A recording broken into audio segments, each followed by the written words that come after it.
Assalomu alaykum aziz do'stlar, sizlar bilan Uzblok YouTube kanali.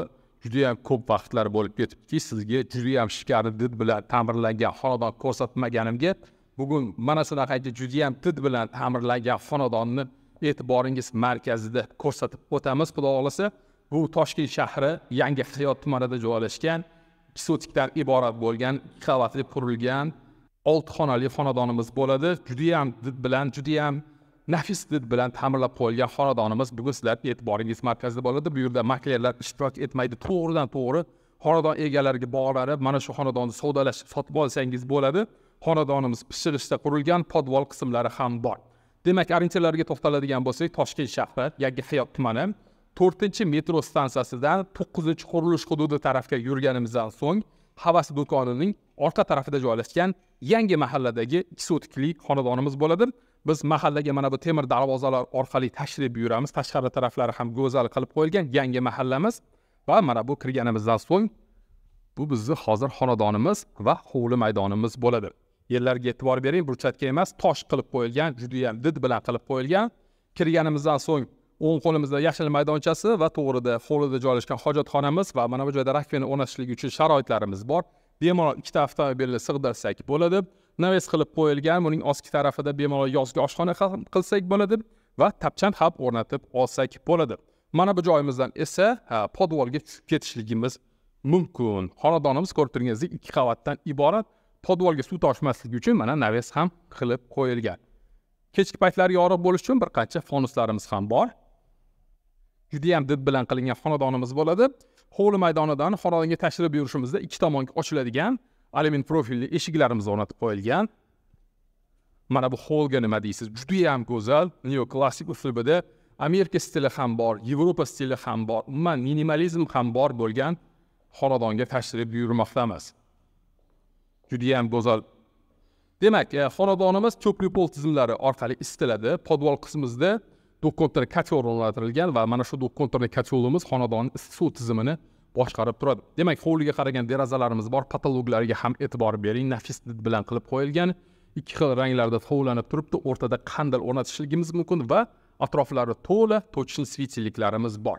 Mana bu joyda televizor o'rnatasiz, dekorativniy stenamiz bu, devorimiz bo'ladi. Mana bu joyda qandil o'rnatiladi, simi osib qo'yilgan, e'tibor bermaysizlar. Mana bu joyimizda esa konditsioner o'rnatishingiz uchun tochkalari bor. Hech qayerda ortiqcha teshib o'tirmaysiz. Juda ham keng bo'lgan fol qismimiz. Buni xona hisoblamadik. Bundan tashqari 6 ta xonamizga ega bo'lgan xonadonni bugun sizlarga ko'rsatib o'tamiz. Hol orqali o'ng tomonga o'tadigan bo'lsak, keng va kattakon bo'lgan oshxonamiz bor. Patologlari ham menimcha 310-320 larni tashkil qiladi. Finishli bitkazilgan holatida uzun tushgan mana ko'rib turganingizdek fartuq qismimiz bo'ladi.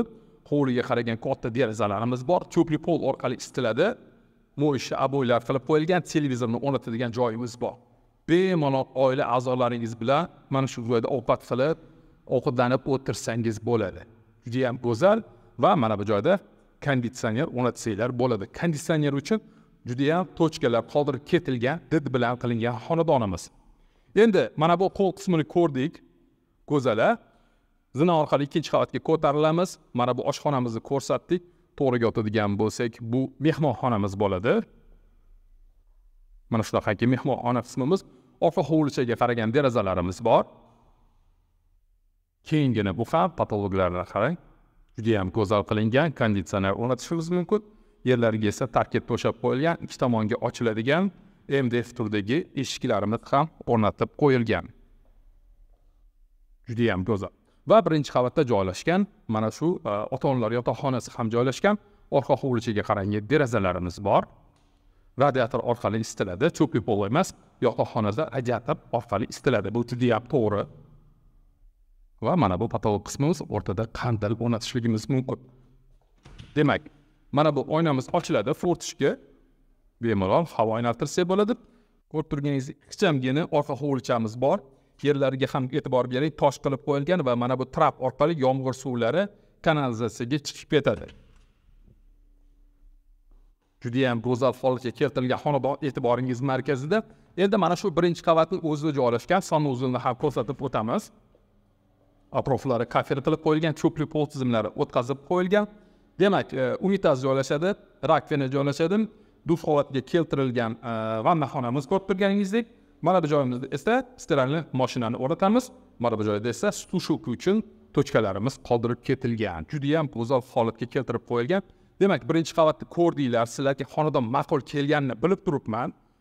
Xonadonni narxini yozib qo'yganmiz, uy egalariga bog'lanib, savdolashib, mana shu xonadonni sotib olishingiz mumkin. Endi esa birinchi qavatdan ikkinchi qavatga yo'l olamiz. Oho. Juda ham go'zal. MDF zinalar qilib qo'yilgan. Xavfsizlik uchun mana MDF reshotkalari ham bor ekan. Zinalar ham hammasi MDF dan qilib qo'yilgan. Ikkinchi qavatga ko'tarilganimizdan so'ng 4 ta xonamiz va bitta alohida sanuzel xonamiz joylashgan. Mana shu koridorcha orqali xonalarga o'tishimiz mumkin. Ikkinchi qavatga ko'tarilganimizdan so'ng o'ng qo'limizdagi birinchi xonamiz juda ham keng, kattakon, xohlasangiz mehmonxona o'rnida ishlatsangiz bo'ladigan sharoitga ega bo'lgan xonamiz. Hovliga qaragan, mahallaga qaragan derazalarimiz bor va mana bu joyda ixchamgina bo'lgan balkon qismlarimiz ham bor. Bu esa bizning balkon qismimiz bo'ladi. Yerlariga kafel to'shab qo'yilgan. Mana bu joyda xavfsizlik uchun hammasi o'rnatib beriladi. Bu narsalar hammasi o'rnatib beriladi. Hammasi zakaz qilib qo'yilgan. Cho'pli pol tizimlarini esa mana bu joydan boshqarishligimiz mumkin. Bu xonamiz cho'pli pol orqali isitiladi. Ko'rganingizdek, bemalol mehmonxona o'rnida ishlatsak bo'ladi. Endi qolgan xonalarimizga o'tadigan bo'lsak, bu bitta yotoqxonamiz, radiator orqali isitiladi. Ko'rib turganingizdek, patologlariga e'tibor bering. Qavatdan iborat, o'rtada qanday o'rnatishimiz mumkin? Kenggina bo'lgan yotoqxonamiz. Demak, bu ikkinchi qavatda joylashgan umumiy sanuzel xonamiz. Bu yerda vanna joylashadi, unitaz joylashadi, rakvina joylashadi, stiralni mashina joylashadi. Kattakon cho'pli pol orqali isitiladigan vanna xonamiz. Endi esa mana bu xonamizga nima deysiz? U yana bir yotoqxonamiz hisoblanadi. Patologlariga ham e'tibor bering, juda ham zid bilan qilingan, o'rtada qandilni o'rnatishimiz mumkin va orqa hovlichaga qaragan derazalari bor. Va xonadonda ko'rsatilmagan yana bitta xonamiz qoldi. Bu ham kattalar yotoqxonasi o'rnida ishlashingiz mumkin bo'lgan xonamiz. Juda ham go'zal dil bilan ishlab qo'yilgan, orqa hovlichaga qaragan derazalarimiz bor. Bu yerda cho'pli pol orqali xonamiz isitiladi. Buni ham bemalol mehmonxona o'rnida ishlatsak bo'ladi. Xonalar soni to'rtlikli xonadon uchun 6 ta xona qilib qo'yilgan. Yetarlicha koridor qismimiz o'rtada mana bu joyda ham qandil o'rnatib qo'ysak bo'ladi. Demak, xonadonni to'g'ri uy egalaridan sotib olishingiz mumkin.